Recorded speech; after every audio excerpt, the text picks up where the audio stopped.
Good morning, everyone. Good morning and welcome on behalf of the Age-Friendly University of Minnesota Council. Welcome to our 4th annual Age-Friendly University Day. How many people have been here to past days? Welcome. And how many is this your first? Welcome, newcomers. We hope you're going to have a great day today, and we'll do everything we can to make that possible.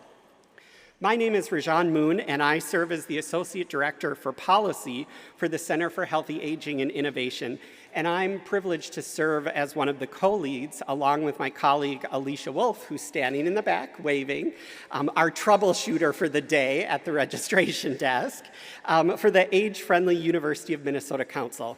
You made it. Take a deep breath. Your car is parked, or your transportation got you to the right place. So we specifically love to have this day in the summer when campus is quiet, not a lot of people here. They didn't consult us on the construction. So you made it, and we're glad you're here with us. This fall, we're going to be celebrating our 5th year of enrollment in the global network of age-friendly universities.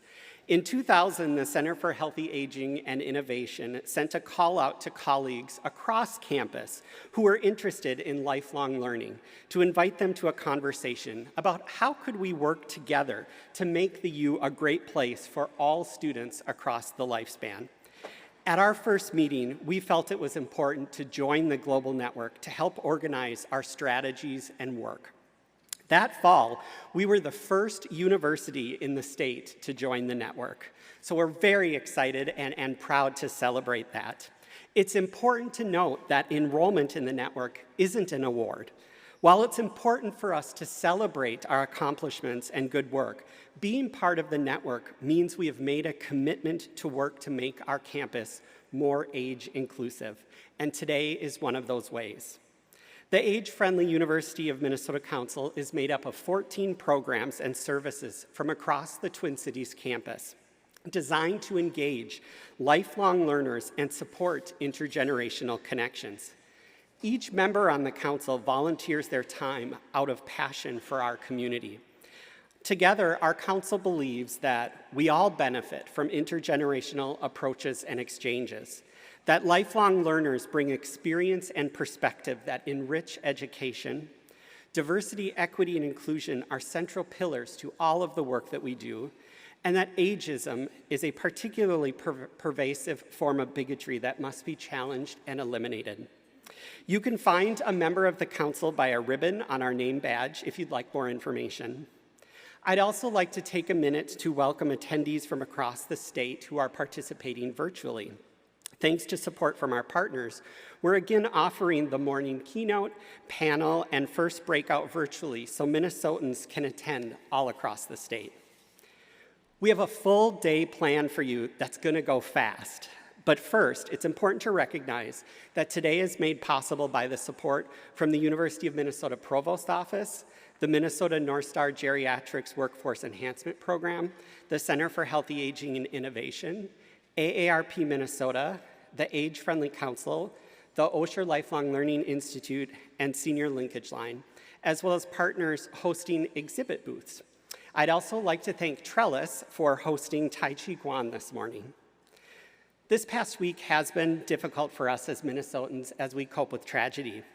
I strongly believe that we cannot allow heinous acts to stop our movement forward to make our community great places for everyone to live and age. And today I ask that we embrace the ideals that Speaker Hortman lived as a public servant and a fierce advocate for Minnesota communities. Today, we're going to be together as community. One of our founding organizations to join the Age-Friendly University Council was the University of Minnesota Retirees Association, affectionately known as UMRA.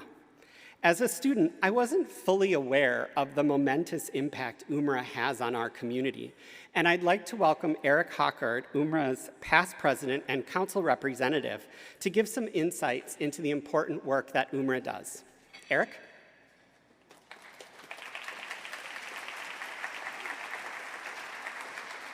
Well, thank you, Rajan. And thank you for all your work, Rajan, to make today a success. And thank you to all the other AFU council members, and especially to Alicia Wolf for all of her work and coordination of today's activities. What do you do after you complete your working career at the university? For many of you, you devoted years and in many cases decades of your life to support the university and its mission. You retire, and then what's next? As Rajan mentioned, the University of Minnesota Retirees Association has a long and enduring connection to the university and to the community and to the AFU Council. We have over 800 members who are retired faculty, P&A staff, civil service, and bargaining unit people. Not all higher education retiree groups across the United States and across the globe are as inclusive as we are here in Minnesota. Some include only emeriti professors. I'm working to change that globally. We welcome everyone retired from all parts of the university across the state and recently established a stronger connection with retirees from the Morris campus. UMRA is very active, engaged with our members, with the university, and with the community. Here are a few highlights of a few of the things that we do. A recent Harvard study, Robert Waldinger, found one of the key elements of happiness is strong, supportive social connections. Social activities bring people together. We have monthly luncheon forums with notable speakers, events at Como, Mississippi River boat rides, breakfasts focused on selected topics, cabinets of curiosity to visit places of interest around the university, and many other activities. We have special interest groups covering a wide range: photography, hiking, travel, reading, family history, financial and legal issues. An UMRA Cares organization that honors retirees who have died. There are professional and development grants for retirees where any university retiree can submit a proposal to UMRA to continue their research interest and receive funds, small amounts. We have monthly Living Well workshops to help people lead healthy lives. Volunteering is a significant part of UMRA and an opportunity to give back to the university and to the community. UMRA's Volunteer Center, URVC, coordinates connections with about 80 projects per year and over 400 volunteers who collectively provide several thousand hours to the university and to the community. Here's one example of a URVC volunteer project.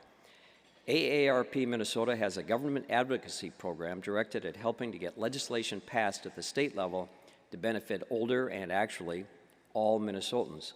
I mentioned this one because I was one of the many volunteer advocates who visited and talked with state senators and representatives on several issues, including a fraud restitution fund, which will provide money to Minnesotans who have lost money due to fraud and scams. This passed as part of the tax omnibus bill this session and was a large win for AARP Minnesota's efforts. We also advocated for continued funding of the Minnesota Leadership Council on Aging. This one will require some more effort in future legislative sessions. Please visit my AARP friends in the exhibit area to learn more about how you can benefit and to give back. You can learn more about UMRA, our activities, and how you can join if a university retiree by visiting us in the exhibit area back that way, I think. We are engaged with the university in other ways: the Senate, Provost Office, Public Relations Department, the Alumni Association, and with the Board of Regents, where I recently appointed John Finnegan, former Dean of the School of Public Health, as UMRA's representative in this actively engaged role. We expect this role will develop into an active resource for the Regents to tap into the extensive thousands of career years experiences of our members. UMRA also has international connections. We are a member of the Association of Retirement Organizations in Higher Education, where it turns out I'm president-elect. AROHE has over 100 higher education retiree association members in the United States and Canada, and we are looking to expand that worldwide with the recent formation of a virtual retirement organization for people who do not have a home with their former institution. One possible path to greater worldwide inclusion is with the Emeriti Professors Network. This is European-based, but includes members from not only European countries of Germany, Ireland, Italy, Croatia, but also Australia, the United States, Canada, Zambia, Uganda, Israel, Botswana, and others. We're working to bring together our wide-ranging interests to address issues that we all have in common. UMRA is engaged with the other Big Ten, now 18, although I think there are 16 that have retiree associations, through the appropriately named Big Ten Retiree Association, where we share common interests, problems, and hopefully solutions. The annual conference is here at Minnesota in 2026. Finally, as you may already know, there is an AFU global network that originated in Dublin, Ireland, and that is now based at Arizona State University. Several of us on the University of Minnesota Age-Friendly University Council participate with this global network and expect to find beneficial connections as it continues to develop. Rajan, thanks for providing this time to share the UMRA story. Alicia, thank you for working to make today a success and an enjoyable one for all of us. Please stop by our table to meet some of our UMRA leaders, including Julie Schweitzer, current president, Diane Young, our incoming president, July 1st, Ron Matras, former president and current chair of our membership committee, and Chris Mortensen, our newsletter editor who works to keep us all up to date and informed. Say hello, share your thoughts, and maybe join over 800 of your fellow retirees from the university and former colleagues in this portion of your next phase of life. Thank you. John?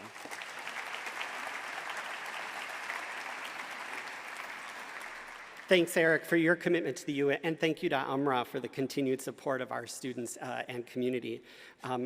Eric mentioned that the Age-Friendly University Network started in Dublin, Ireland, and the council did have a brief conversation about perhaps doing a delivery in person of our application, but we decided to be really good stewards of money and maybe not fly us all to Ireland, so we sent it via email. So today we have an exciting and engaging program for you. This morning we're going to kick off the day with a panel of colleagues at the university conducting cutting-edge research on topics related to older adults and aging. It should not go unnoticed that our panel consists of all women researchers representing the diverse fields of nursing, social work, and public health. We also learned from evaluations from our past days that many of you want more time to explore the amazing exhibit booths, take some time to shop at the alumni market, which if you look up in the, to my right, to your left, you can see an open sign on the second floor, or be in conversation with each other. To that end, we've extended the break times and lunch. Speaking of lunch, I'd like everyone to take a moment to look behind your name badge. If you had a dietary request, you should have a ticket, and we will have a wonderful host, Dominic, that will be helping you find your meal. In addition, some of you may see a colored dot. If you do, we have a little special giveaway for you. You can stop at the registration desk to pick it up to show your UMN pride. For those who have attended in the past, you may remember that at lunch we host a special guest to join us. We've had Goldie the Gopher, the Brass Quintet, and I probably, if you attended last year, you remember our furry and feathery friends that joined us from the PAWS program. Well, this year, we're excited to build on our feathery friends by welcoming birds of prey from the Raptor Center. So depending on the weather, they will either be out in the courtyard, which we have reserved, or we'll find a space for them in here. So guard your food, particularly if you have chicken. Our exhibitors are now located in a new location. We have over 30 exhibitors representing university programs and organizations, as well as many of our community partners. So stop by to try out interactive booths and, of course, grab some swag. And you can find the booths directly behind you through those glass doors. As I mentioned, the alumni market is also back. The market, if you didn't know, is made up of alumni who have gone on to create businesses selling products including ceramics, clothing, food, you name it.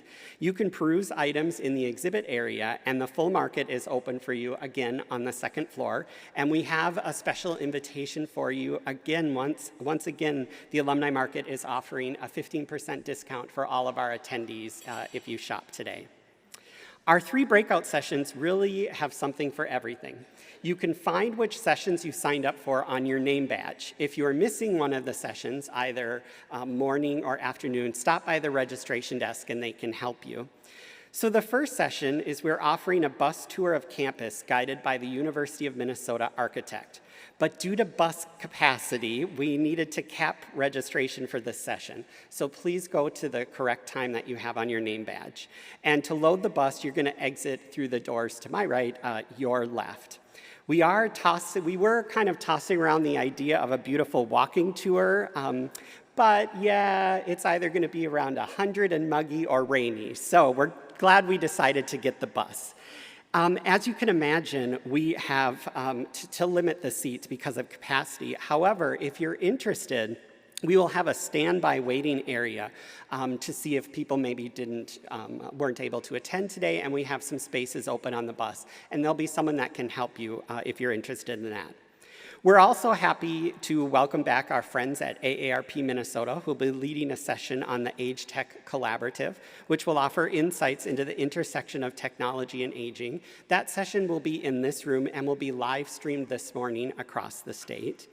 And our final session, author Andrea Gilletz will lead a session entitled Writing Our Lives. She'll explore how to translate memories into true stories. And that session will take place in the Heritage Gallery, which is right to your left, to my right. It's a truly inspirational room if you've never been in there. It's a museum of all of the historical accomplishments that have occurred at the university. If you have any questions today, grab anyone that has an Ask Me ribbon on their badge. I also know our colleague and friend Chris, our photographer, has also been providing lots of help getting people to the right places. We'll help you with any questions that you have.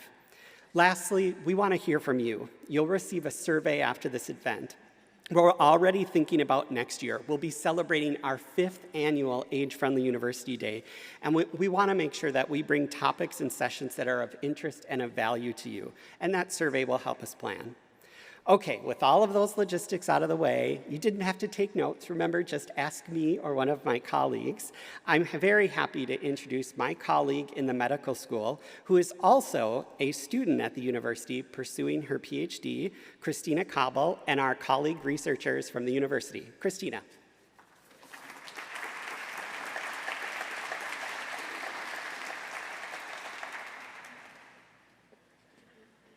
Hi, thank you so much. I'm excited to be here today with all of you and looking forward to having a great conversation here with 3 incredible women that I truly look up to and hope that you guys all get the opportunity to learn a little bit from them. So welcome up and we'll jump right into things.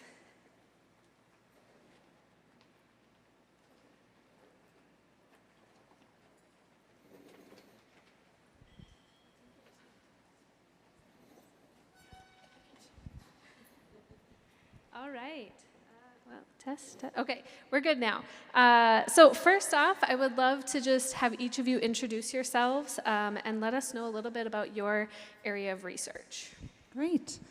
Hello, everyone. My name is Marty DeLima, and I'm at the School of Social Work here at UMN. And I'm a gerontologist by training.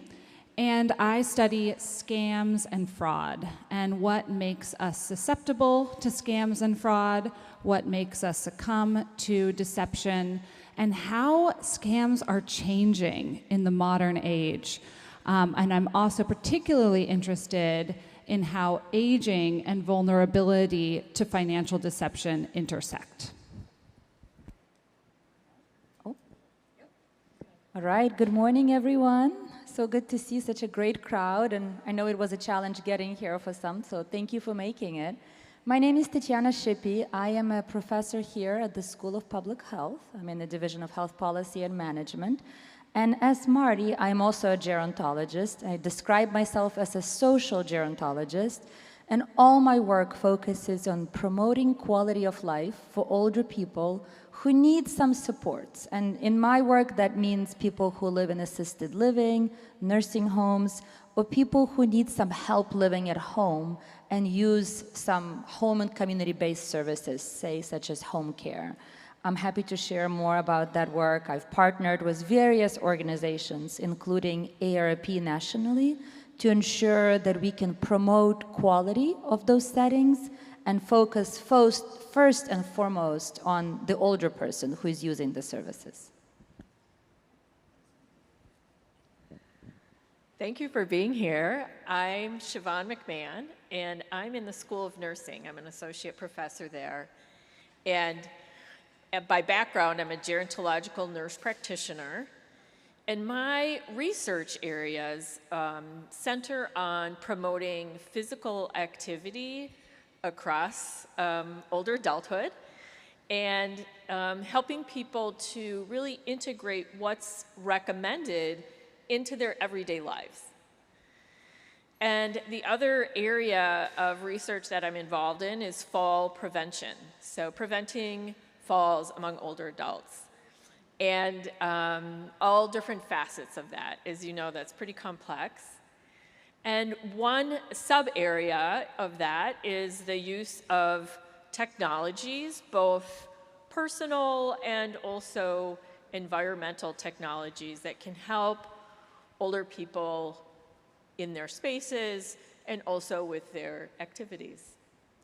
I'm excited to be here. Thanks. Thank you so much. So why don't we start with kind of a simple overview question. What got you into aging research? What was kind of the tipping point?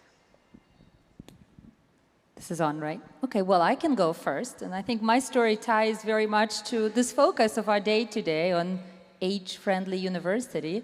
I took a course in college. I was pursuing a bachelor's degree in sociology, and at the time, I was planning to do law. I have a law degree from Ukraine, so I was planning to get a law degree in the US, and I totally wasn't planning on studying aging. That wasn't even something I was thinking of.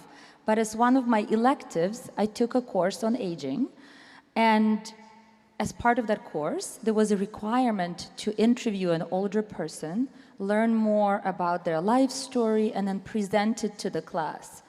And I got partnered. I was an international student, so I didn't know a lot of older people here in the US in my personal networks.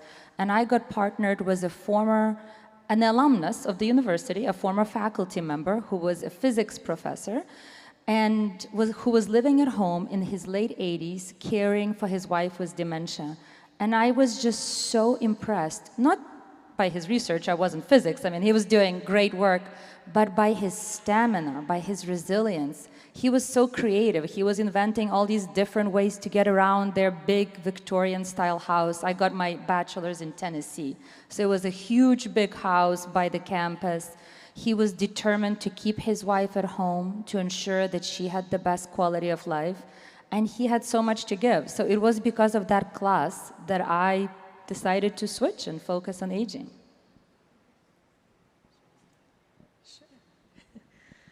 So what got me interested in research in this area? Is that the... In aging research. Okay, thank you. So my journey was kind of varied, but I started as a nurse. My concentration was working with people who had different heart conditions, right, in different locations.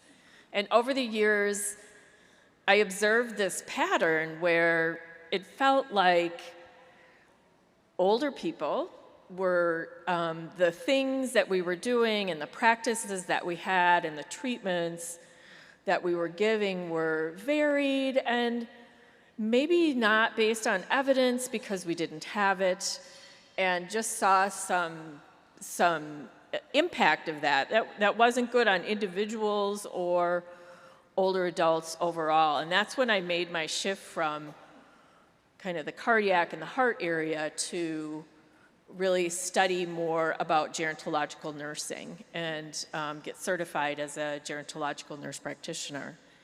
And then once in that area, I really honed in on different areas that needed more evidence, more research, more investigation. And that kind of seeded my interest in promoting things that benefit all different types of health, like physical activity, and then also falls prevention. So, thanks. Okay, for me it was pretty simple. It was my mother. She said, you know, I was an undergrad at UCLA, and she said, you know, have you looked at the demographic changes that are happening in our country and globally? You should consider studying older adults. And like the good daughter I am, I took her advice. I took a year-long course on the biopsychosocial aspects of aging, and I was hooked. That's great. Thank you so much. One of the things I love about working in aging is that everybody has their own unique story that drew them to this. So thank you for sharing that. I'm curious if there are any emerging trends in aging research right now that either excite or concern you. One thing that I'm seeing, I'll start with a concern and then move into what's exciting. So I think that there is a disconnect between what we do as social gerontologists and what our Silicon Valley tech billionaires are interested in when it comes to aging. So we have this whole field of heavily invested research in the private sector on trying to stop us from aging, instead of putting that same amount of investment in innovations to make aging better. And that is a concern for me. Something that excites me is I think we as faculty have done more to intersect with policy, and I think our research is starting to do better at informing public policy.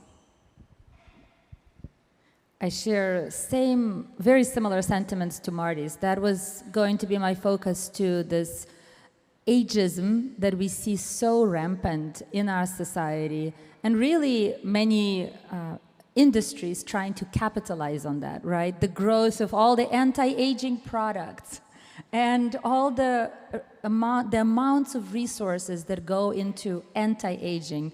If we put even part of those resources into helping people age well, wouldn't it be so much better? I've also been really concerned with the national narrative around ageism, where age, we know, is a subjective factor. There's biological aging, there's physical aging, subjective aging, so age alone doesn't mean very much, I would say, as a sociologist, but and I'm sure you can all think of examples in a recent even year, month of a very strong ageist narratives. What excites me? I would say that I am grateful to see more emphasis on the mental health and well-being of older people. I think especially post-COVID, there's been more recognition that we need to invest more resources into care of mental health. And I know we'll talk about our own research, but I'm grateful that even in the current environment, which is very challenging for many researchers, with the loss of funding, there are still organizations that are continuing to invest in mental health care. So that is a big area that I think is very, very important and that we need to continue investing in. Agreed. And I would just add on to another facet of that excitement, especially after COVID, was a recognition and really interest in improving social connections and integrating our interactions more with older adults, whether it be it intergenerational or with each other. The other thing that excites me about research is that through research there has been development of many good programs and interventions, or however you name those, things that we can do that really work well. And they're exciting. And now we have an evidence base for a lot of things. It's not all done, of course, but the flip side of that is the translation of those discoveries into practice and everyday life have been slow. And just the science around implementing those in different communities or different healthcare services and disseminating those and scaling those up is really in its early stage and needs some work. So thank you. Thank you. I appreciate that from each of you.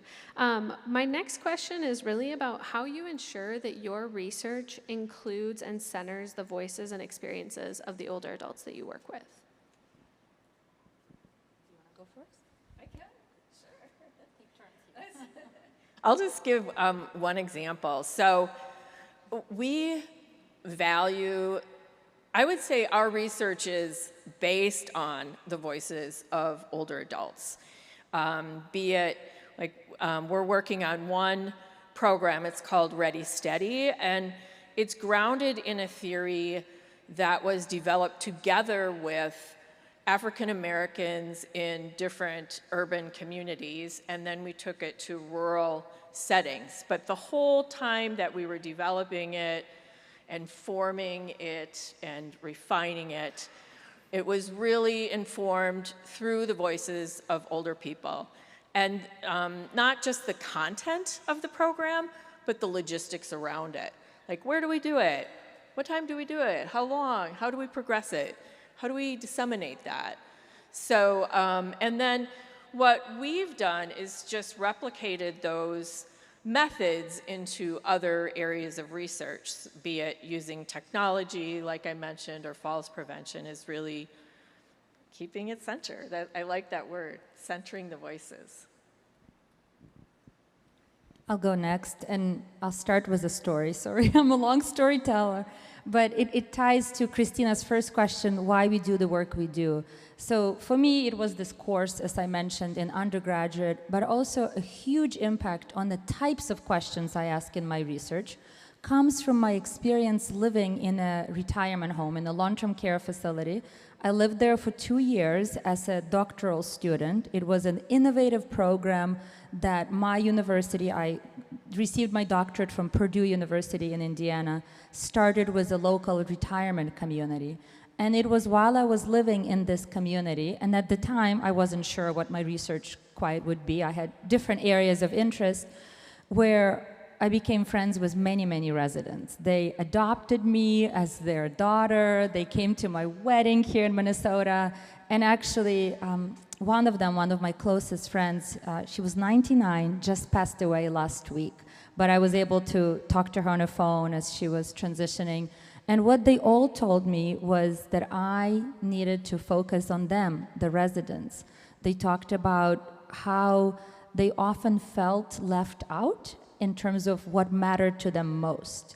And they said, we live in this long-term care facility because we have needs, we have healthcare needs, maybe cognitive needs, but first and foremost, we're people. And so often it's the focus on the dignity, quality of life, relationships. You know, what excites you about your day, right? Same things are true for people who live in long-term care. So long answer to the question is that it is extremely important for me that all my work is centering on older people. And it's not to say that questions that focus on, for example, staffing needs are not important. They're very important questions. But for me, kind of what brought me into this work, all my projects focus on care for older adults, and in some way, it is extremely important for me that I have interviews, observations, focus groups, some direct way to connect with the older adult in the setting that I'm studying. It's not always easy, and I'm sure I can do better, but it is a very important value for me. All right, yeah. 3 words: qualitative, qualitative, qualitative. And I'm sure you're saying, Dr. DeLima, that's the same word. And it is, because that's how important qualitative research is to understand and uplift the voices of the older adults that we work with and the phenomenon we're trying to study. I could stare at data tables all day long and give you some insights, but when I sit and I talk with victim survivors of fraud, there's so many more layers, and it gives you new research questions, new things to ask. I go in with a certain hypothesis or a bias, a way of thinking about, you know, how scams work or what people need to feel healed and recover, and many times I have to completely rewrite my own narrative of how I think scams work and how fraud affects people after talking with victim survivors. That's great. Thank you so much.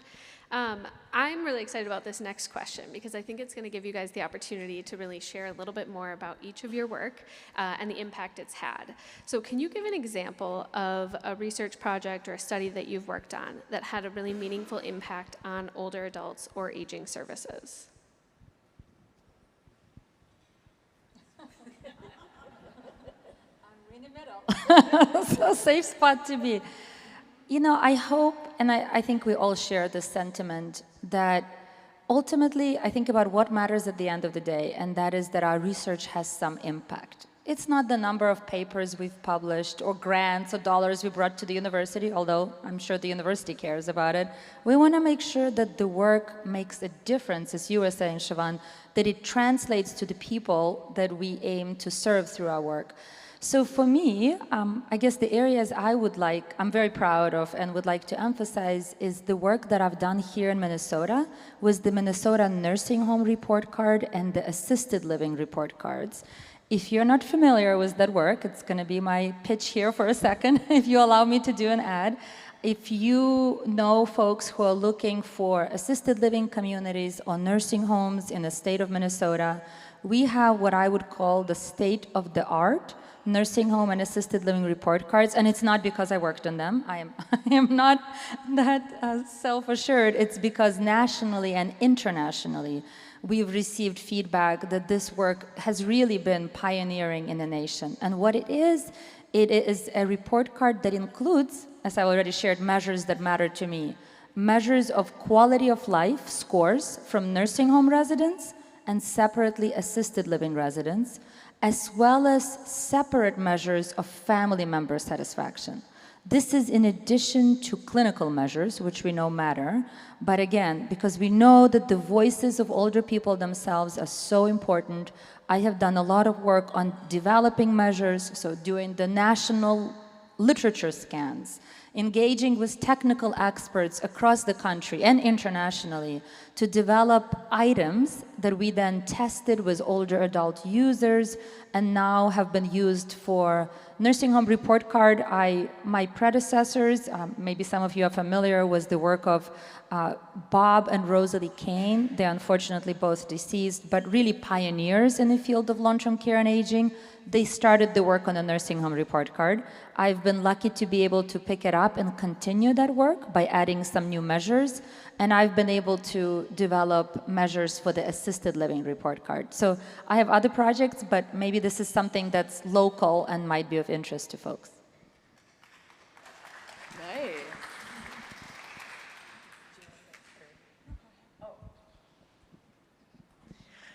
Okay, so impact, well, congratulations, that is really difficult to follow. In my area, in one of my areas, in promoting physical activity, everyone knows that we should move, and that's no secret. We have all kinds of guidelines, and we know what to do. You know, in older adulthood, it's not just walking, it's also strengthening and balance exercises. And those are really integrated into a lot of the programs that we have.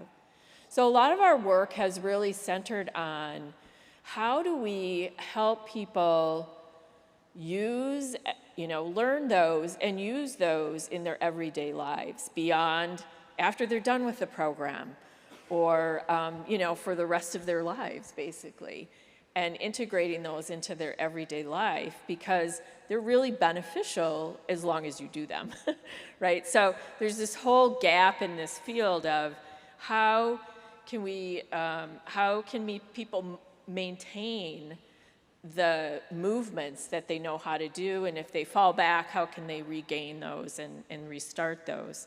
And so a lot of our work is around different strategies helping people to do that. So one of the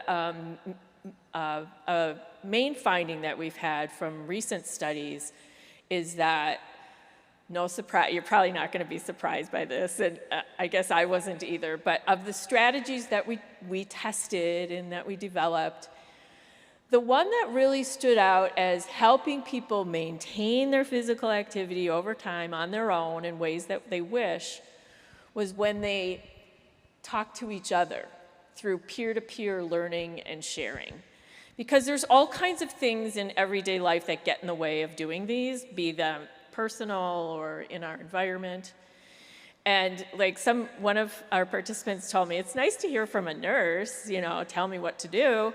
But what's really helpful is when I talk to my peers and we have similar experiences or different experiences, but we have a trust between each other. So this idea of interpersonal, really helping peers share and learn from each other has been really helpful to our participants in maintaining their physical activity. And that was a big finding that hasn't been done before. So we're really excited about that and want to move that forward. So thank you. So speaking of talking with your peers, I did some research a couple of years ago where we found that if you know about a particular scam before you're targeted by it, you are 80% less likely to engage. So that, to me, shows that talking about fraud and scams and educating each other. I mean, how many of you got the a toll road text message? Look at the hands up in the room. It's nearly everyone at every table. If you were the first person to get that text message, you might go through your mind, did I accidentally drive on the toll roads and not recognize that? But then once you saw it in the news, once your friend or your spouse or your adult children or whoever said, I got that same text message, all of a sudden you're far less likely to respond to that. So that was a really important finding. I'm starting to feel that I'm doubting my own advice now. Scams have gotten so sophisticated that even forewarning others might not be as effective as it used to be because they're evolving so quickly. There's something new every week. So keep that in mind. And then I also do translational work in advanced financial care planning. And with funding from AARP, we developed something called the Thinking Ahead Roadmap. The Thinking Ahead Roadmap, it's free. You can go thinkingaheadroadmap.org, download it, it's a booklet. If you're at this point in your life where you're like, okay, I've done some organizing of my finances, I have my power of attorney designated, I have done some estate planning, but I haven't sat down and talked to my adult children about my finances and what matters to me as I age, download the Thinking Ahead Roadmap. It's also free, just like the scorecards and the report cards, and it's really just to help you engage in those conversations, just like we have in healthcare for advanced care planning, but this is about the money, also sensitive, right? So those are the two projects that I'm very proud of, and that are very translational.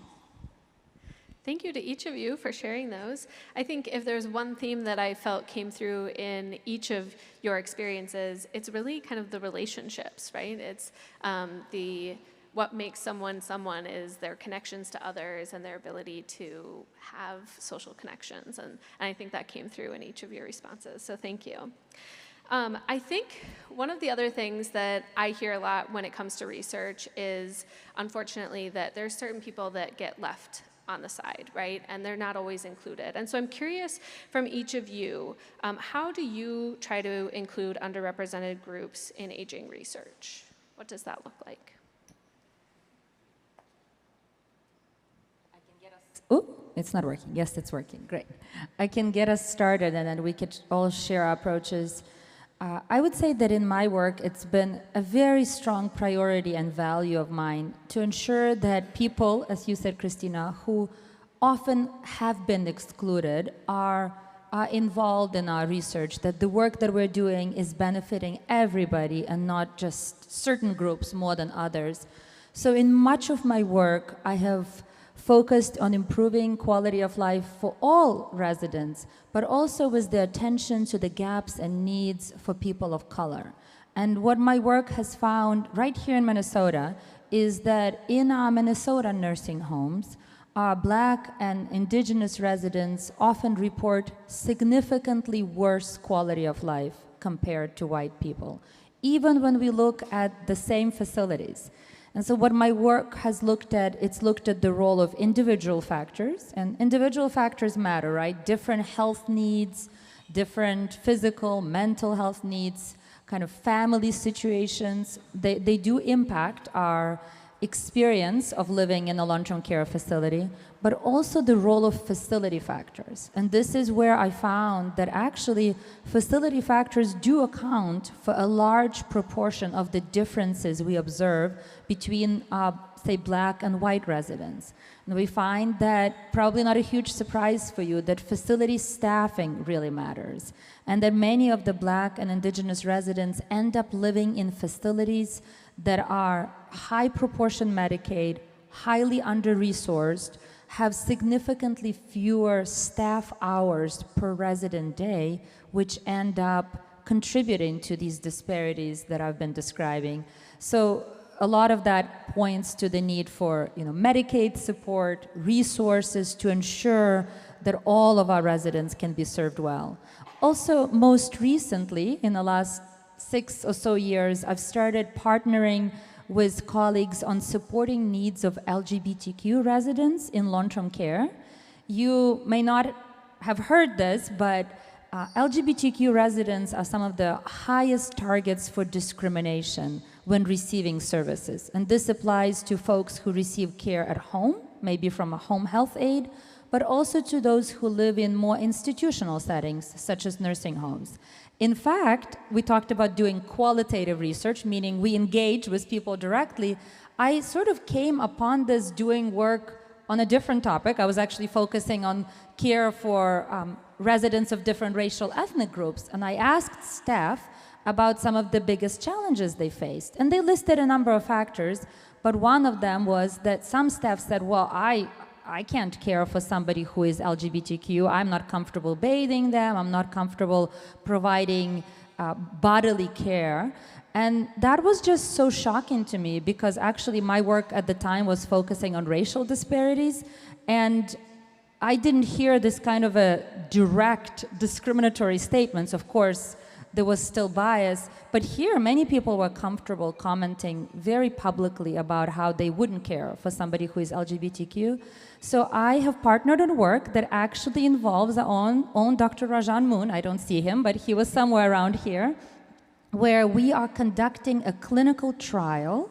It's a 5-year study funded by the National Institutes of Health, where we are training staff in long-term care facilities on knowledge and attitudes to be supportive and inclusive for caring for our LGBTQ older adults. We're comparing online training to in-person training to providing no training, and we will report our results as they come out.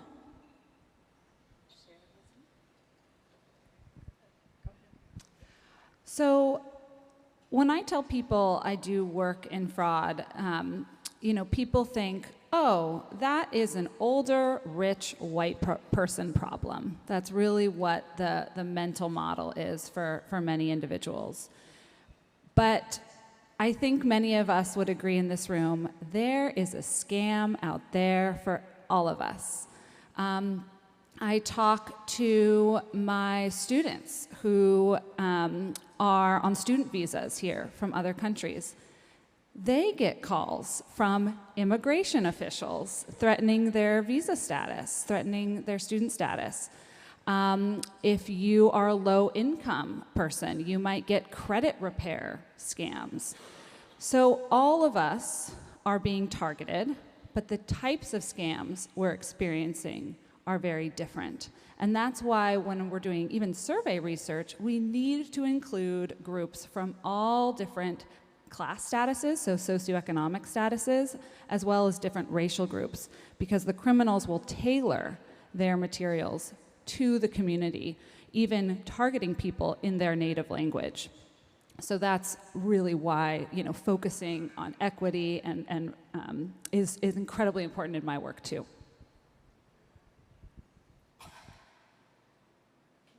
The question.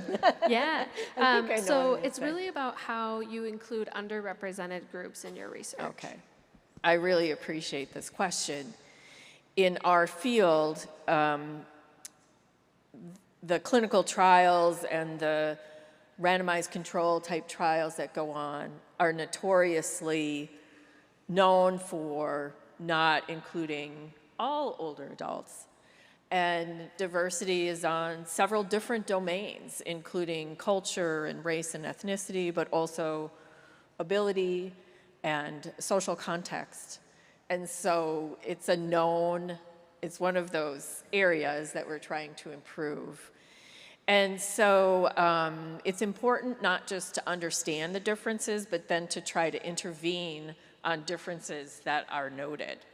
So in our research, what we do is look at what the populations looks like, right? And so we try to recruit participants that reflect our population, the same number of ethnicity, same percentage of African Americans and whites that are in our communities, and also socioeconomic status. So in our studies, we purposefully recruit broad. We try to include everyone. And we've done okay on that. We have had some observations that one unifying difference, especially in the community-based work that we do, is access to the programs that we're testing or interventions that we're testing. And so that's really important. That seems to be a common denominator. So when people live in a place where they don't have spaces to meet, or rec centers or community centers, it makes it more difficult for them to participate and get there. And so that's a big a problem that we're working through and we're investigating. So it is on our minds always, and very glaring that there are differences. And what both of you are saying is that not just understanding there are differences, but what can we do to bridge that gap or balance that? And that's what we really need to be testing. Yeah. Yeah, thank you. I really appreciate that, and I think that it just goes to show that it is something that researchers are really focused on and intentional about including within the projects that they're working on. So my last question, because we are running out of time here, unfortunately, but I would really love to hear from each of you. What is one change in policy or practice that you would most like to see based on your research? I can go first because I think about this all the time. In my area, I want to see our financial institutions, our tech companies, and our telecommunications companies doing more to stop the fraudulent messages from getting to us in the first place, and for detecting and intervening earlier. So I would love to see some legislation on a national level to try to keep us safe so that the burden doesn't rest entirely on our shoulders as consumers, as individuals. I'll try to be quick because I have been long-winded here, sorry. I have a number of things I would like to see changed. One that I have dedicated a lot of effort with service doing is ensuring that nationally, the voices of older adults are heard and included when it comes to quality of long-term services and supports. And here I mean assisted living, nursing homes, and publicly funded home and community-based services. Because if we're paying for them as taxpayers, we should have some way of ensuring that quality services are being provided. I serve on the Centers for Medicare and Medicaid Technical Expert Panel, where they create national measures for nursing home report cards, and I've been advocating as much as I can for inclusion of resident voices, resident quality of life and family satisfaction, in addition to clinical measures, and maybe one day it'll happen. We keep pushing. That's so important. Don't do anything without them, right? So, and I would echo what you said is more support for health promotion and also preventive activities, both in the clinical arena, say for falls prevention. There's there's codes that we can use, and there's some reimbursement for clinicians who are doing assessments and counseling related to both physical activity and falls prevention, but it's very, very, very thin, and it's very difficult to navigate. How do I document this, and how do I make sure that it's up to standard and that any reimbursement that's available is provided. So really a focus more on health promotion and prevention across both community and clinical settings. Thank you to each of you. I want to ask all of you to help me in thanking our panelists today.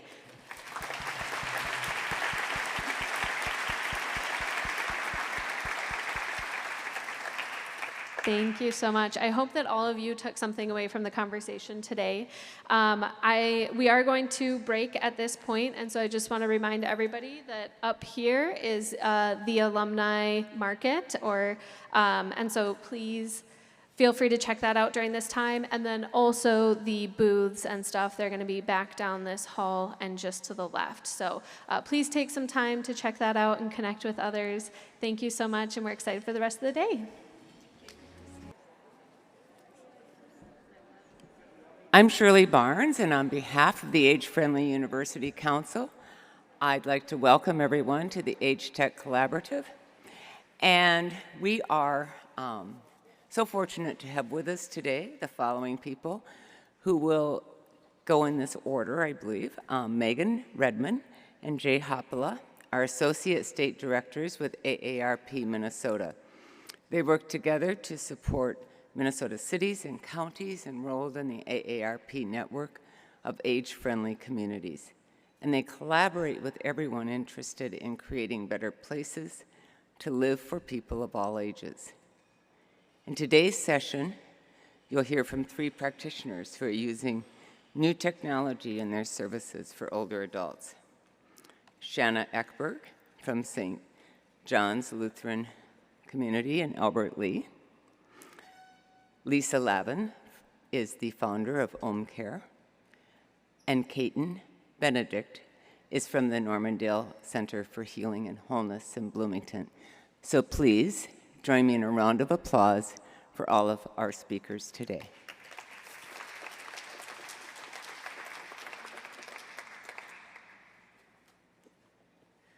Okay, good morning. My name is Megan, and I'm happy all of you came to listen to us speak. Jay and I were joking a minute ago that it was a tough act to follow, our panel discussion this morning, so hopefully we can live up to it in some capacity. So we're going to be talking about age tech. And over the last couple of months, as we've been prepping for this, it's made me far more cognizant of all of the technology that is in my life that I just was not even thinking about before. My husband has an EV car now, and I never get into a car that, when I drive with him, this is not true in my car, but when we use his car, it is never too hot or too cold because he can regulate the temperature of his car using the app on his phone. So this weekend when we were out in 100-degree heat at my daughter's soccer game, after the soccer game, we would go into a very cool, comfortable car afterwards. In the middle of winter, there are remote starts, but he can preheat his car, and so he said it's a luxury he never thought he would experience, like never having a car that's too hot or too cold. So I think we wanted to start off today and just kind of ask all of you, what is technology that you all are using in your daily life? And I think maybe Jay, if you wanted to maybe grab a microphone. And just think about what helps you every day, in your life, whether it's in your home, in your job. What type of technology are you using in your everyday life? Almost everything I can get a hold of, I try to use and try to learn, and it's not easy. And so it's important, and I want to keep up with technology. Yeah.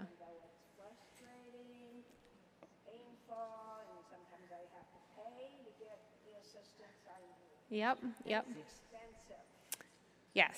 We are with white privilege because we can have these technology advances. Yeah, I think we're going to touch on that a little bit too. She's on her phone right now. Could you try and summarize that for our online audience, please? Yeah, just that, you use technology for everything. There's almost nothing that we do every day, but there's also a level of privilege that, we have in our lives to be able to use the technology that we're using. Not everybody has access to it as well.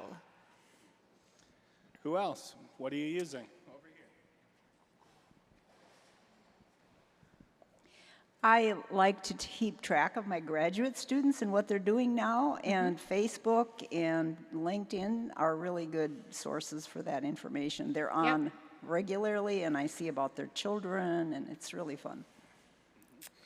Yeah, I think I hear a lot of people who, some people are hesitant to be on Facebook too much, but a lot of people use it to connect with their families, and they'll use social media as a way to keep in touch with their children or grandchildren, for sure. Anybody else? Sherry over here.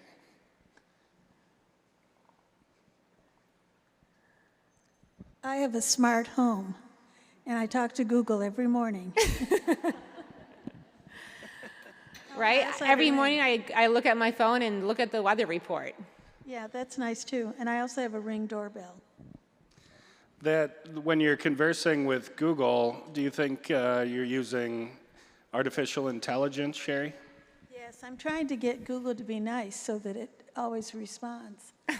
So I'm trying to say, thank you, Google, and, You got to be nice to the AI assistant so they treat you right. Someone up here? Yes. Well, I just lost a hearing aid, and I was just looking to see if on the little Find My Hearing Aid app, it could find where it located where the one I'm wearing is, but it didn't locate the other one. I love that. Anyway, and the other thing is my conversations with Google. I have asked Google, what is the meaning of life? And it's not always a clear answer. It has different answers every time, so they know that your hearing aid's in your ear, but they don't know where the other one is. So I bought something new, but I haven't used it yet because I'm not sure how to hook it up. But there's something called Jubilee. It's a box that you buy. You hook it up to your TV, and my husband is in memory care, so I can see him in his room, and I can see what's on the TV, and I can change the channels on the TV. Wow. So I've been told. Where he is, right. yeah. I get the app on my phone, and I can open it up, and I can see if he's watching the news or is he watching a program, and then I can switch the channel. Apparently, that's what I've been told.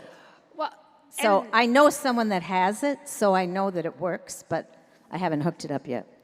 Well, and I think that's a great lead-in. We can also think about how are we going to use technology in 10 to 20 years? How does technology help us to take care of our loved ones and to stay more independent in our homes, right? AARP, our purpose is to empower people to choose how they age, right? So essentially, our tagline really is to how can we make aging easier? And I think that is a lot about what age tech is about. And it's an important growth sector, right? Older Americans are growing at the fastest rate than any other demographic. So, between 2022 and 2050, the population of people aged 65 and older will grow by 47%. And so that opens up a lot of opportunity and really a lot of economic power within that generation. So by 2050, it's also projected that people 50 and older will spend 61 cents of every dollar, making their economic contribution even more significant than it is today. So that's a lot of opportunity, and we're going to kind of talk about what are all the trends and barriers, and we have great panelists today. They're going to give some good examples about how age tech is supporting older adults as they age. and as we all age. Obviously, we're all using the technology. So, AARP defines age tech as, technology solutions designed to address the needs of an aging population, including the products, services, and experience that make the process of aging easier. We actually have something called the Age Tech Collaborative, and this was launched in 2021, and it was created to help move the age sector forward and to really innovate and bring new products to the marketplace.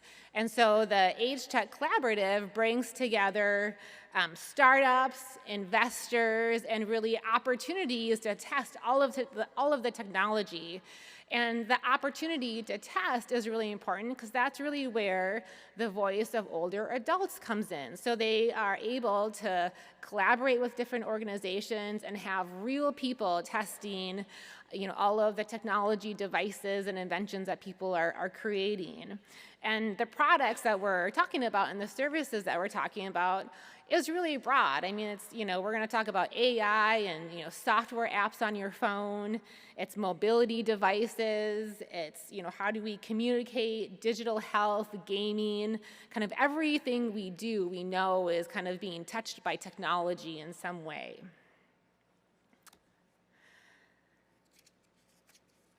So, what's driving all of the changes, right? We're going to talk about kind of 4 different areas. So, first of all, the industry, the age tech industry is increasing dramatically. So, according to our numbers, spending by adults, again 50 plus, is expected to be $623 billion on technology by year 2050. And this is kind of being driven by something that we're all familiar with, and that is we have a real desire to stay in our homes, right? And so a lot of technology is being created to help support people who want to age in place. We do a survey every year, and it's very consistently that almost 80% of older adults want to age in place and age in their communities. And technology and the kind of the shifts in technology is making this easier and becoming more connected to the ability for people to age in place. There's also a growing care gap. So we have a shortage of paid caregiver workforce, and we have a shortage of family caregivers, right? We have a large older adult population, and we have a smaller, younger population, and so we have fewer caregivers. And when we look at caregivers, caregivers are working. We often have families that are living in different areas of the country, so you may not be where your loved one is at. We also have a growing number of solos. So there's solo agers. So we have older adults who don't live, near family, may not have strong social networks, and they also need to kind of figure out how can they age in place and age in the way that they want to live, and technology can help them do that. And technology is ever changing, right? Like every day, whether you're young or old, you can acknowledge that technology is rapidly changing and just fueling a surge in how we use it. And I would say particularly post-pandemic, because of the pandemic, the way that we are able to receive health care has also changed. I never had a telehealth appointment before COVID. And how common is that now? How many monitoring devices do people wear that can track, different health diseases that they have?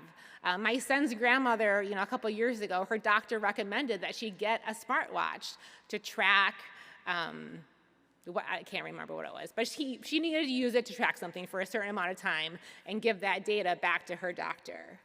So there's a lot more flexibility because of technology and how we are able to receive care.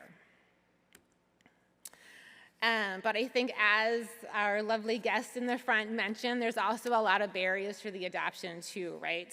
We talk a lot about digital equity in our states. And so do people have, the access to technology? Do they have internet access? Cost is, most often named as the biggest barrier to technology, whether it's devices, the internet access, digital literacy. How do we use the technology that we have? Skills and knowledge we need to make sure everybody knows how to. I had too much coffee this morning. Let me get my words. We need to ensure that people have the skills and knowledge to use the technology that we are creating, and that folks have a trusted resource to learn how to use the technology. With older adults, the user experience is really important. If people are having a poor user experience, they're less likely to adopt new technology. I can tell you, a number of years ago, we got our first thermostat in our house, and my husband installed it, and then he went away for the weekend, and we had an unusually hot weekend. And I could not figure out how to turn on our air conditioning with our smart thermostat. And I was like dripping sweat in our house, and I was getting very frustrated, and I was texting him in all capital letters, like, I can't figure this out. And he was in northern Wisconsin, and about 10 minutes later, I heard the air conditioning pop on. And he had an app on his phone, and he turned on the air conditioning for me. I still don't have the app on my phone. I can go to the thermostat and fix it. I do know how to do that now, but I cannot do it remotely still. Think about inclusivity, ensuring that digital tools and platforms and content are designed and accessible for people of all ages and all abilities, thinking about the diversity of languages and cultures in our country, and also safety and reliability. Personal data, privacy concerns we know are really important these days, and so how do we educate people and empower people to use technology safely? Thinking about fraud and cybersecurity comes up a lot when we're talking about smart technology and AI. And we don't want to scare people away from using the technology, so how do we give them the information and the knowledge to stay safe while they use it? And then the device and service integration. So we want all of our technology to really work seamlessly together. And I think this comes up a lot. To me, you think about, what's the first question you ask maybe somebody that you're going to date? Are you an Android user or are you an Apple user? We are a firm Android family, but I have one child with an Apple phone, and he does not integrate with the rest of our family very well. When you're purchasing technology, making sure that what you're buying works with other things that you already have. And I wanna also acknowledge that there's a lot of good organizations in the Twin Cities that are doing work to support people in this sector as well. AARP has an affiliate nonprofit organization called OATS, Older Adult Technology Services, and they license and partner with other organizations locally to provide technology classes. Gifts for Seniors does a lot of great outreach with lower income older adults on providing iPads and teaching people how to use iPads. Senior Community Services, another local organization, does a lot of technology training. So I think we also have a lot of support in Minnesota to help people around technology as well. And we also, this is Age-Friendly University Day. We want to kind of take away all of the aging stereotypes, right? So how many people think or hear comments like, oh, old people are not good at technology, or you can't figure this out, or you're too slow? I want to point you to, this is Wow Grandma 78. So she is kind of defying the stereotype. We're gonna, one of the technology pieces is gaming. The number of gamers that has increased in the older adult range. I think in part because of COVID too, right? We're on our phones, we're playing, all the digital games. This is a woman, she's an 81-year-old grandmother. And she has an audience of 95,000 people who watch her play World of Warcraft live. And she sees it as an opportunity to stay connected. She has a community of online gamers, and she feels like it also keeps her mind sharp. And there are others like this as well. Older adults, they are gaming to stay connected with their kids and grandkids. They are, doing the New York Times puzzle games on their phones to help themselves stay sharp. And they use it to pass the time, like we all do. And so despite a lot of stereotypes around older adults being tech adverse, we are all regularly on social media. You're streaming, you're shopping online, you're kind of getting the things when you need it. Older adults, 50 plus, own tech devices at the same rate as adults 18 to 49. 90% of older adults have smartphones. Almost half of older adults have wearable devices. So we're all in this together, really. And I think with that, I'm going to invite Jay up. Yeah, thanks a lot, Megan. Yeah. Wonderful. Setting the table for all of us. And my part will be to discuss technology that we use in our homes, that everyone uses, but is still certainly applicable to people in their older years. I'll be talking about the software that we use on our smartphones and other connected devices. And then I'll be talking about artificial intelligence to a degree as well. It probably has changed even since we got here this morning, what should be in the presentation. Who has more than 5 devices at home connected to the internet? And just holler out, what are some of these devices? Alexa? Oh, I didn't even think of that one, so I got another one added to the top of my list. Alexa's connected to the internet. What else? Sonos, the speaker system. What else? The TV is connected to the internet. What else? 5 smartphones in my house. 4 laptops. Hearing aids. I didn't even know that hearing aids were connected to the internet. What else? The Xbox and the PS5. The oven and the microwave in my case.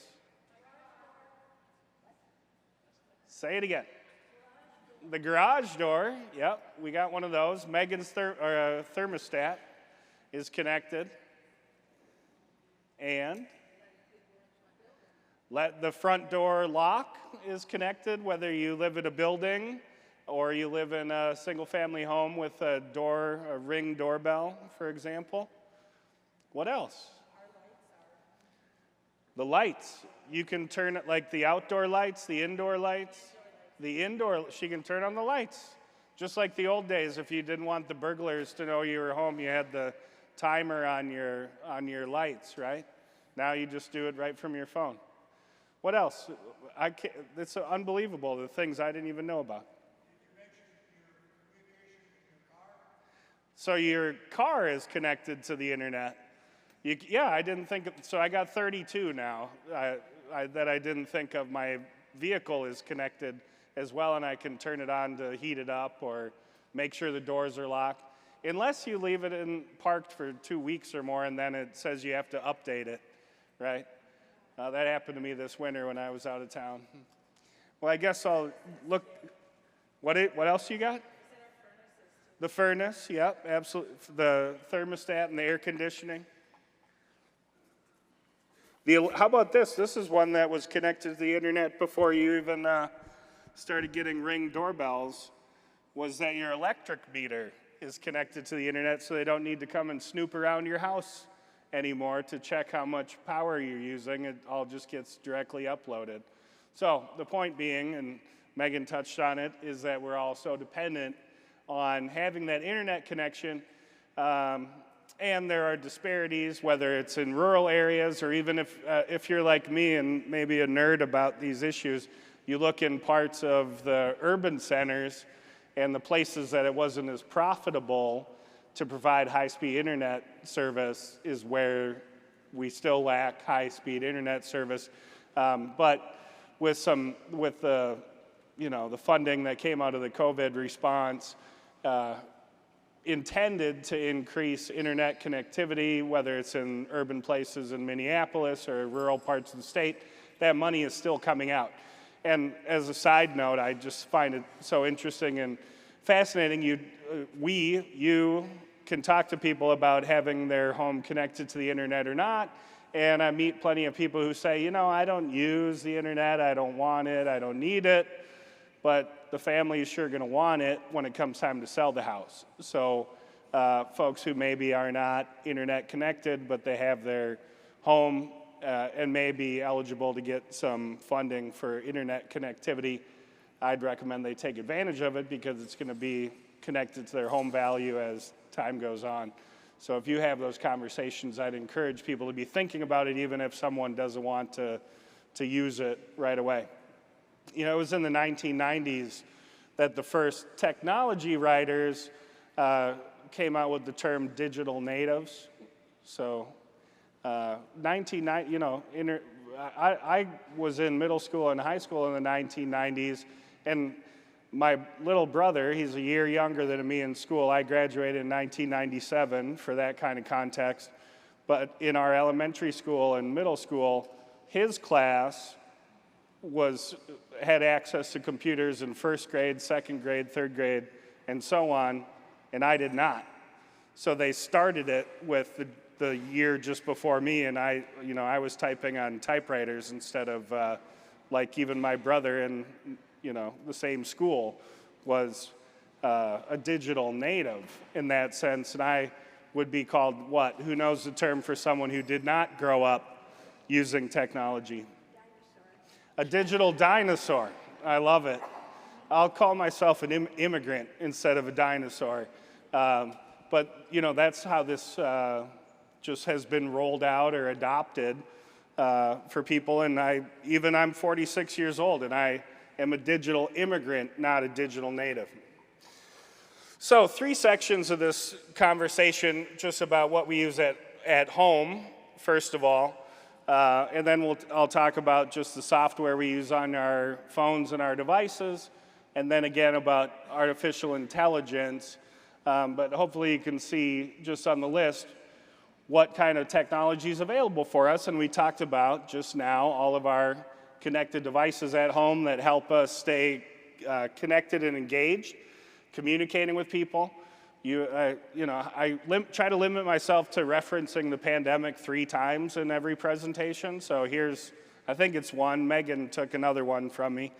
But staying connected, my family, we had Zoom meetings just to check in with each other during the pandemic. And what would that have been like if the technology didn't exist? It would have been very different. It was 2-3 years ago at Age Friendly University Day in a different room, and we were doing a discussion about people's neighborhoods and what's important to them and what are their concerns. And maybe I shouldn't have been shocked, but instead of transportation, instead of affordability, instead of financial security, a lot of the issues that we work on at AARP, the number one issue was people feeling unsafe in their neighborhood. And on public transportation specifically is what the discussion was about. So it can't be undersold or underrepresented that, at the Maslow's hierarchy of needs, that before we spend the morning together talking about self-actualization and how to get the most out of life, first, people just need safety and security, and the technology can help with that. I've checked my phone a few times this morning to look at my security cameras. There's a lot of activity on my house today, and if you want the rest of that story, come and find me during the break.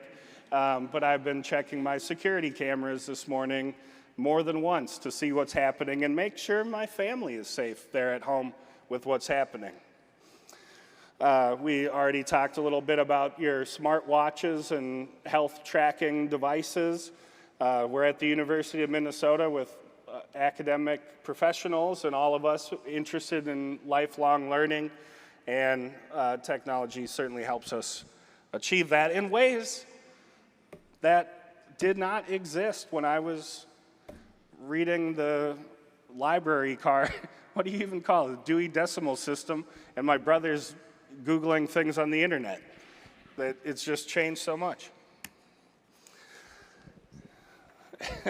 She says that's a good example, thank you.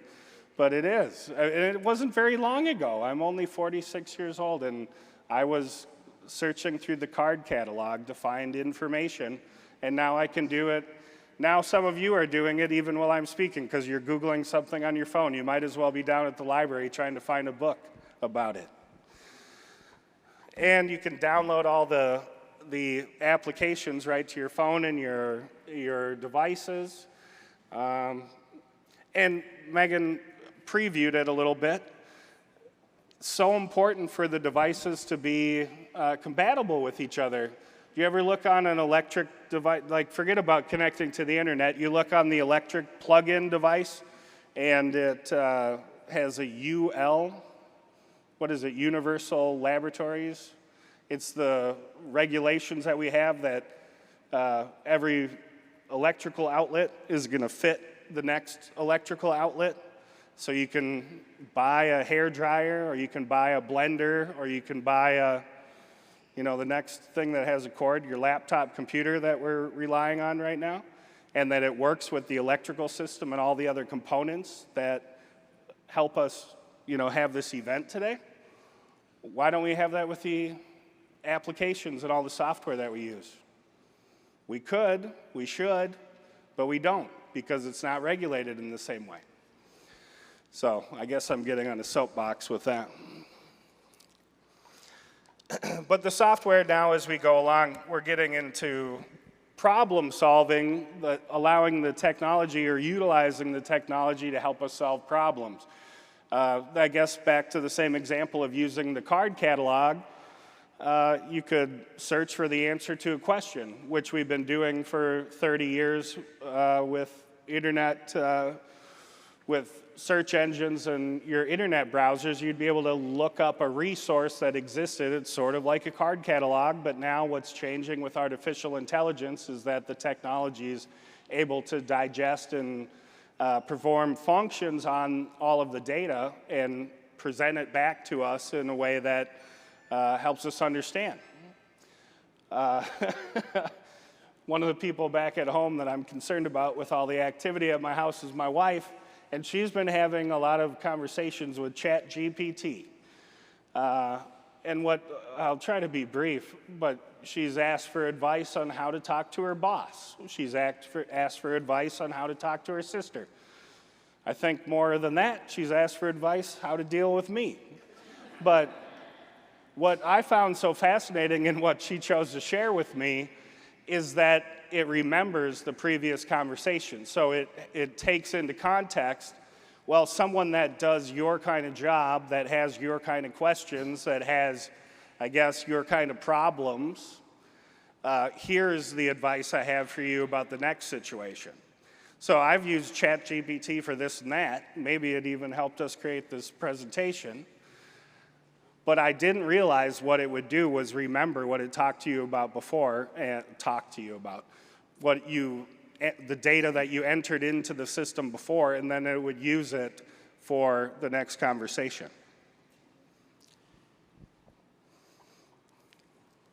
And I guess the thing I'll say last about this is just the fact that we know, Dr. DeLima was up here talking about fraud and identity theft, and that's the other part of my job that I spend a lot of time educating people and learning from people about fraud and identity theft, and we know there are serious concerns about how that impacts people's lives. Certainly, people are losing and having stolen from them millions of dollars. Their life savings, their life work is being erased by criminals using the technology to target and victimize people.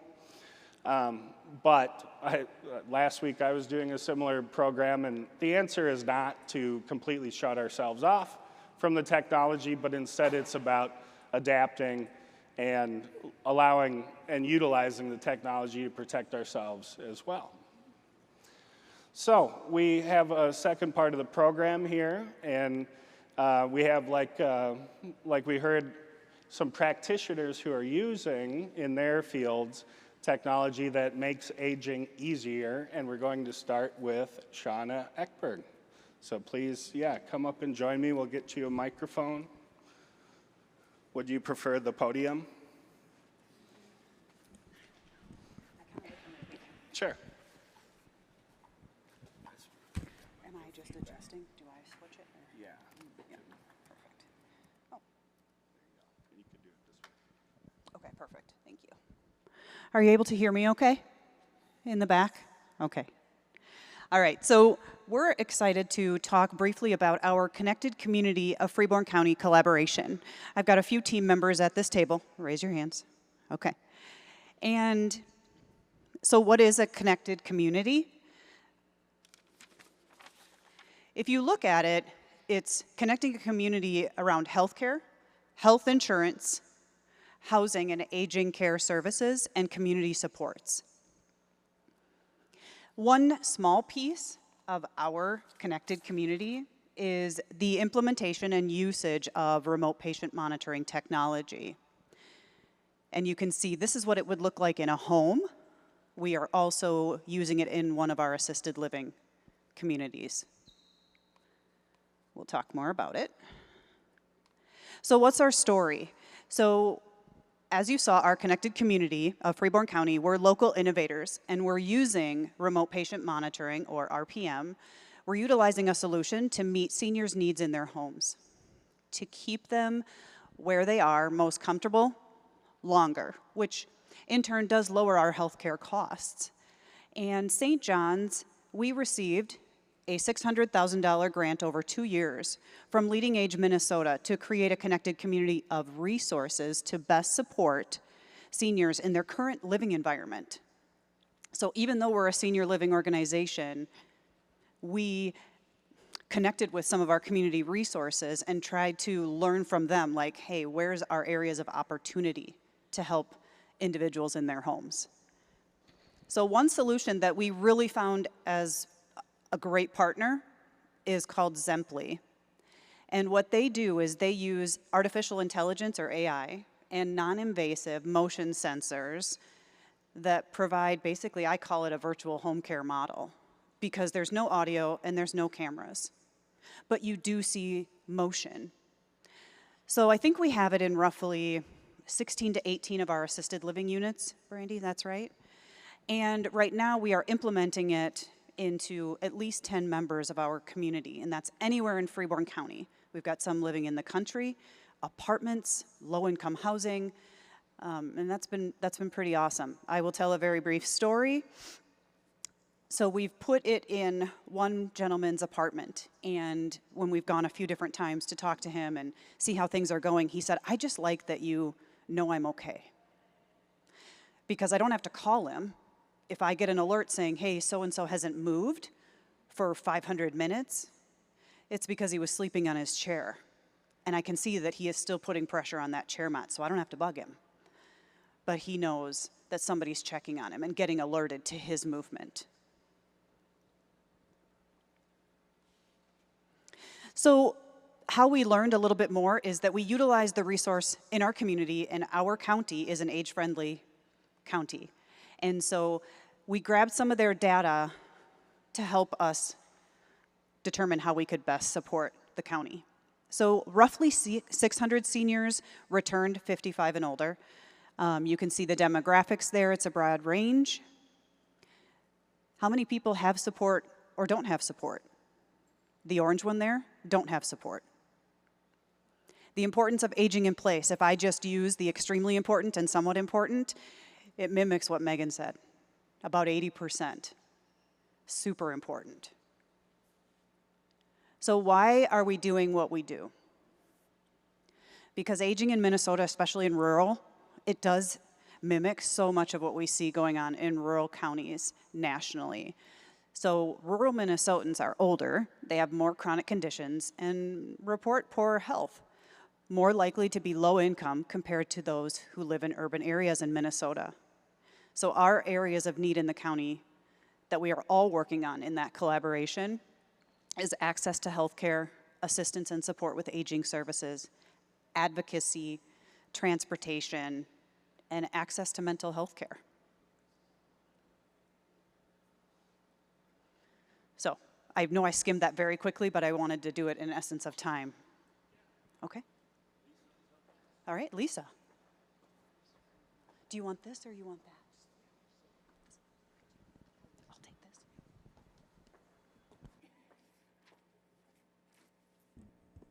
Good morning. See if I can. So I would like to double down and reemphasize a few of the stats that we heard earlier that Megan had shared. I'm going to say them just in a little bit different way.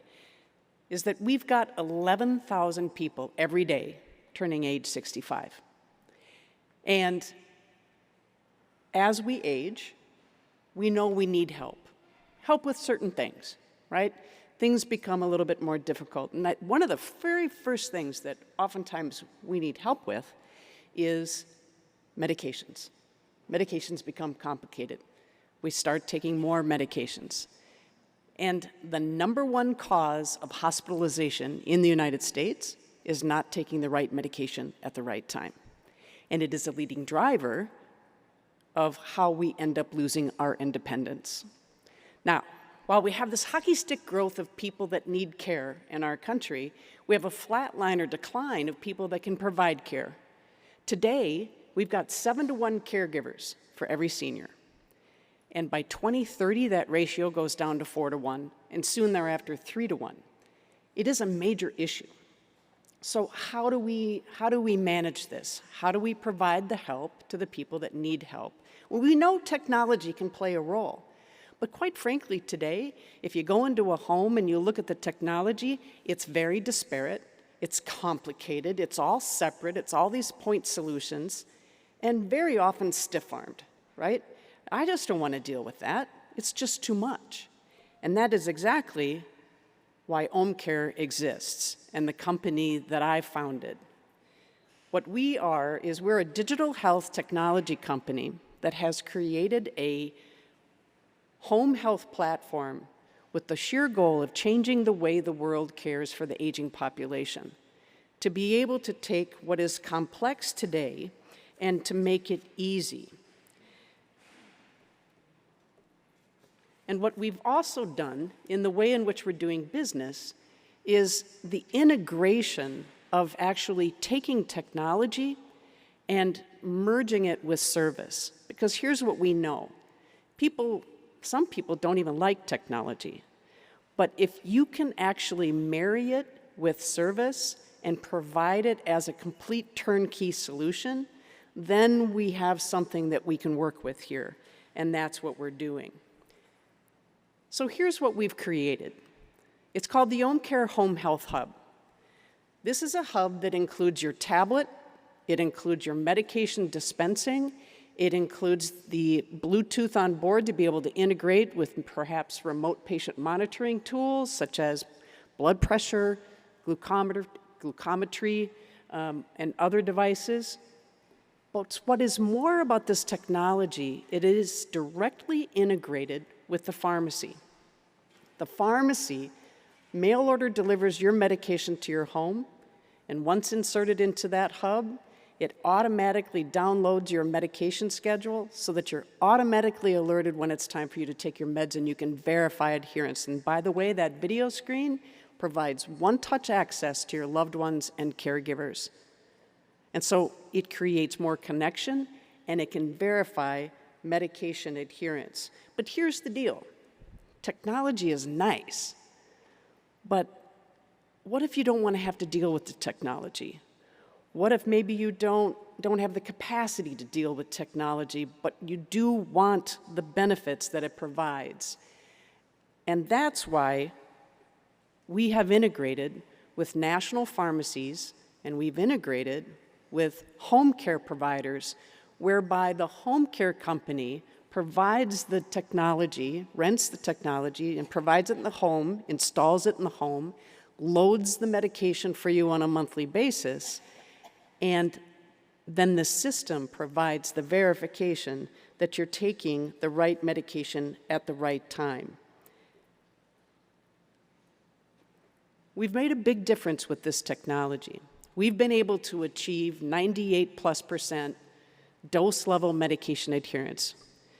We've been able to do that in a much more efficient manner than perhaps going to somebody's home and handing them the medication, and making it easy so that you don't have to fill up a pill box once a week anymore. There's no more paper schedules.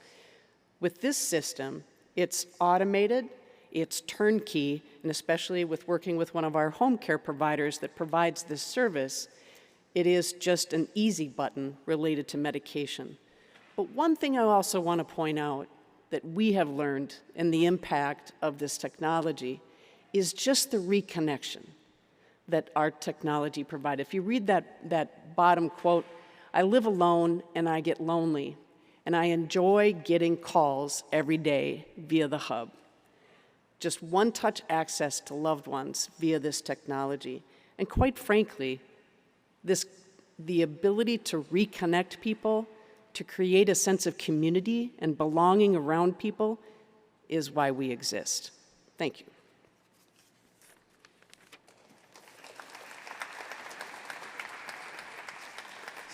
Up next, this is Kate and Benedict from the Normandale Center for Wholeness and Healing.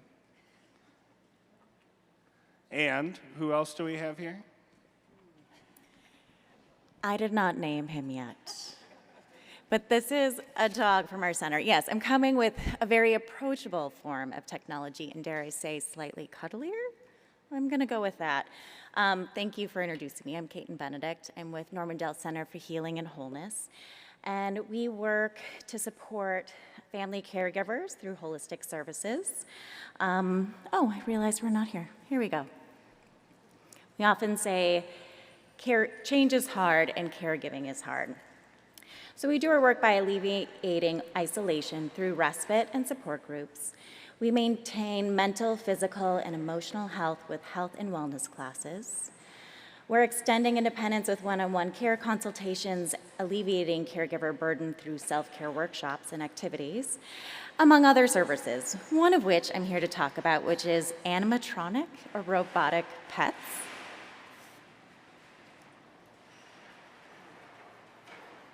It is well documented that pet ownership improves well-being. It has been shown to help reduce stress and anxiety, ease feelings of loneliness, provide unconditional love and support, create a calming presence, give a sense of purpose for pet parents, which I know some of us have definitely experienced. However, for some of us, in some situations, there comes a time when we can't care for our pets. A lot of our clients are experiencing issues with dementia or other serious health concerns where that relationship in your life, even though you want it, can be difficult. Challenges include providing basic pet care, feeding, managing waste, the financial aspects, and a lot of studies have shown that the caregiver, if they're providing care and also have to provide care for the pet, it can increase the level of burden that they're experiencing. Let's see if that works. There we go. So in those cases when you can't have the real thing, there are some options to still get pet therapy. There's some products on the market, including the one that we have. This is a Joy for All product. Normandale has used them, and it's the tech option. Around 2022, during the pandemic, I'll say it again, sorry. I'm upping your count, but yes. The center distributed a handful of animatronic pets as part of a grant from Minnesota Board on Aging. They were so successful that we bought another round to distribute. The center's executive director, Jennifer Monroe, said that during the pandemic they had to get creative, and we could bring these in the home. They had something new to interact with. Talk to, they do respond to your voice. Their eyebrows go up and down, they blink. The cat, which I'll show in a couple minutes, actually brings its paw up and snuggles back with you. So it is a creative solution. It's not one that I originally thought of. One of our clients jokes that they don't have to take the dog out muffin in sub-zero temperatures, so that's a plus. I only have the dog with me today. The cat is more popular. Let's see if I can do what the tech, here's an example of the cat. I don't know if you can hear it purring in the video. So you actually pet it. I believe just even the act of petting something is calming for anyone, even if it's animatronic or real, either. I feel like it's calming to have that. It responds. In a moment, you'll see it lift its paw and kind of lean back. I feel like in real time, that feels like, oh, there we go. So I can go back, but they, if nothing else, are a fantastic conversation starter. Some of the studies have looked at it with intergenerational conversations in day centers that have both seniors and preschoolers, and they generate conversation a lot of times about pets that they've had in their life and the importance of that relationship. Oh, they have the cat, they have the dog, and they have the birds, which I have not seen in person, but you can see in this picture here. They actually sit on your walker, and to remind you to use it, they sing politely. They don't yell at you when you don't take it. They just sing a cute little tune, so you remember to head back. Let's see. So similar to the real pet, studies have shown that they improve well-being, including loneliness, comfort, and calm. I think I talked about that a little bit already, so let me go on to the next one here. When I first met these, was not sold. I thought they ran the risk of infantilizing older adults. But we've had some really fantastic results with our clients, and I had permission to share some of them here. This is Andy. He has a dementia diagnosis, and he was one of the first people given one of our pets here. Sometimes, as his condition has progressed, he knows it's real, or knows it's not real, and then other times he'll start talking as if it is, but he loves to bring people in and introduce them to it. He uses it as a way to socialize and talk about it. And I've had some extremely heartfelt conversations about the meaning of life. So you could have just asked Andy in your Google search. Apparently it is to have something to unconditionally love that loves you back. And then another case here, we'll call her Lisa. She has moderate dementia. She was having trouble caring for her cat, and it fell to her caregiver's son. And once the cat passed away, her son, it felt like he was re-traumatizing her every time he had to tell her that the cat had died.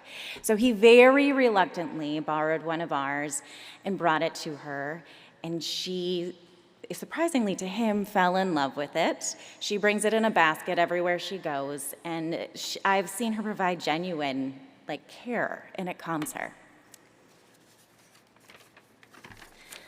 So that's a little bit about, I should name him. We should have a vote or something. Maybe I'll take suggestions at the break on what to name him, but those are the animatronic pets. Thank you, from Normandale.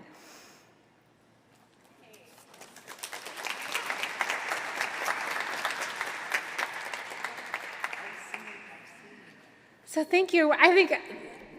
Thank you all for coming today. I think it's really interesting. We have 3 panelists that are so incredibly diverse in the technology that they're bringing out to the community. And so we wanted to leave some time this afternoon, or this morning, I guess, for questions, because these are really amazing and innovative programs. So we are going to open it up to the floor. Jay, again, will make the rounds with the mic. But are there any questions for our panelists or for us? I should put out there as well. Yes? Of course, there's Cynthia over there. Way in the back. Making me work. The people online want to hear you.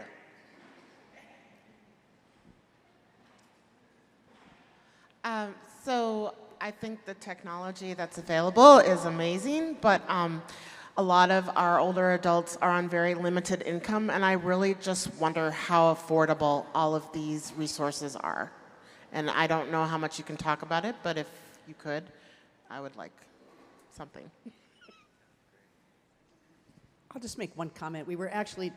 That's exactly the topic that we were discussing even before coming up on stage today, is how do we get payment? How do we get payment from centers, from Medicare or Medicaid to be able to cover these kind of expenses? And that is a gap right now. In our case, with our technology, one big reason why we're partnering with senior living providers and home care providers is they're wrapping in the cost of the product, of the technology with their service. So that makes it easier and more affordable. But it is indeed a challenge and requires policy change.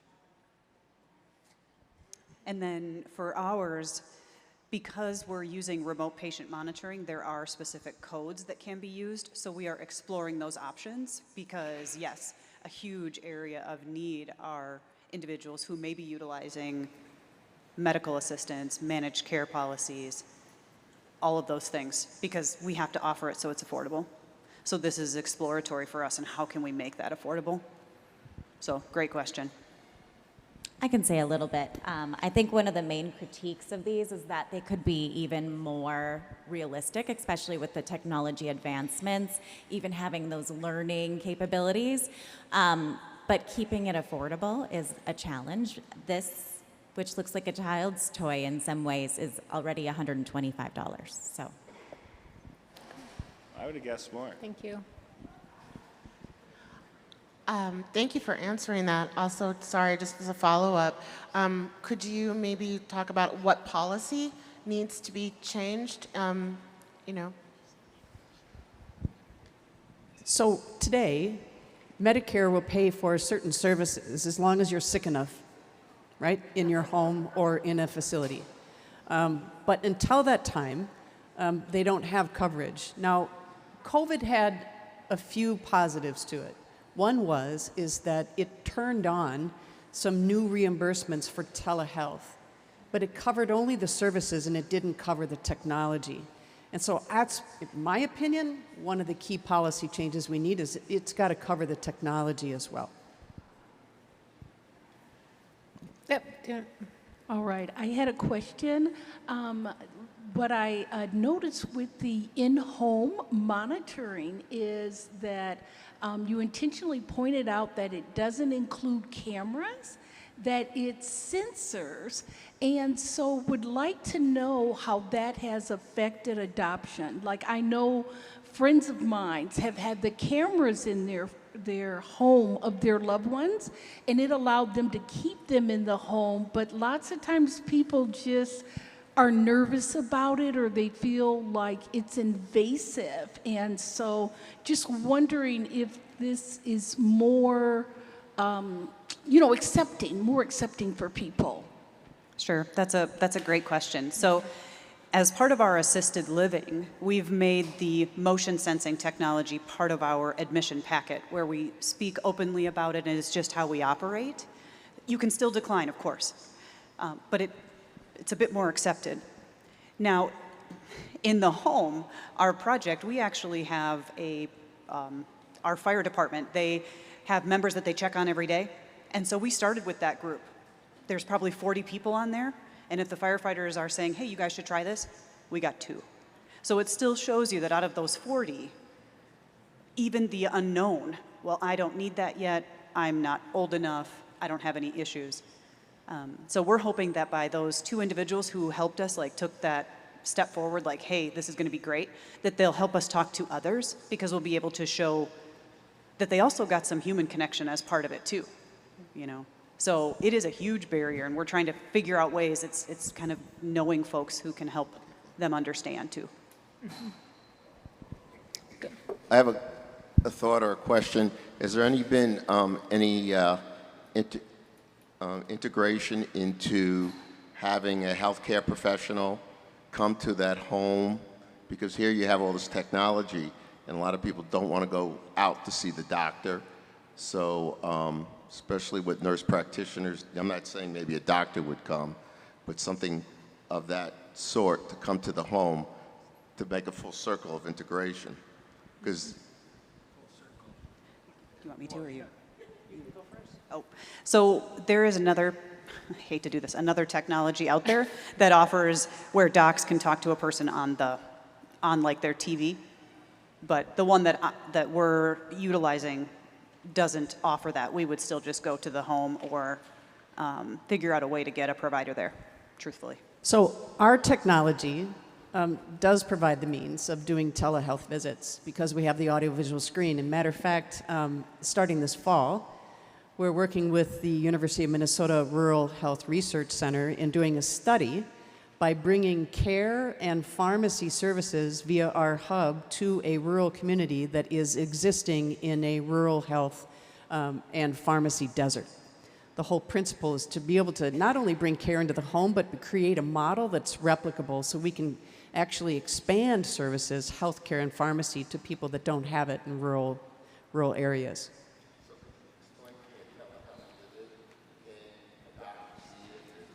Like on someone's, if say for example, a spot on someone's skin or...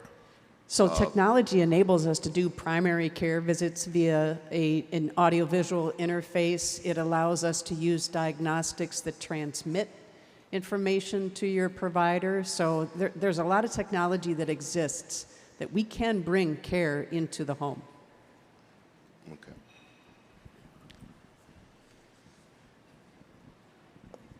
I have two quick questions. Is your fire department volunteer or a paid department? Sure, they're a career fire department. The program has been in place since 1967. Okay. And then what criteria do you use for the people that they check on every day? Well, so that program is a bit separate, but they just say anybody who needs it. You call in every day. Coming up to you up front here. And Jay, I don't have so I'm going to rely on you for time. We got 5 minutes Okay. or so.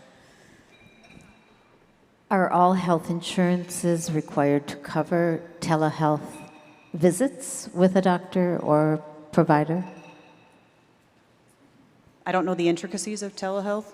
I would say there's probably some that aren't, but like remote patient monitoring, if a doctor prescribes it or a nurse practitioner, that is a coverable option. Now, again, you still have to explore what it does with specific insurances.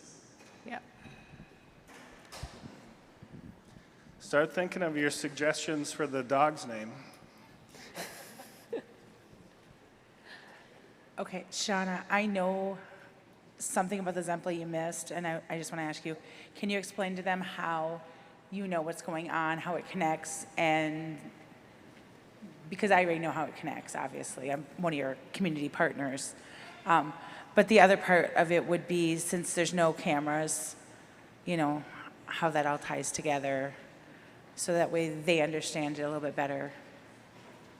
Sure. So with the remote patient monitoring, we get notifications to our cell phones where after a certain part of activity, if it doesn't happen, then we get notified. So then we need to either check on the person or check the information on the web page. So you and your staff are responsible for your residents, and your cell phone will go off if there's some sort of incident or if they haven't been active for so long. That's correct.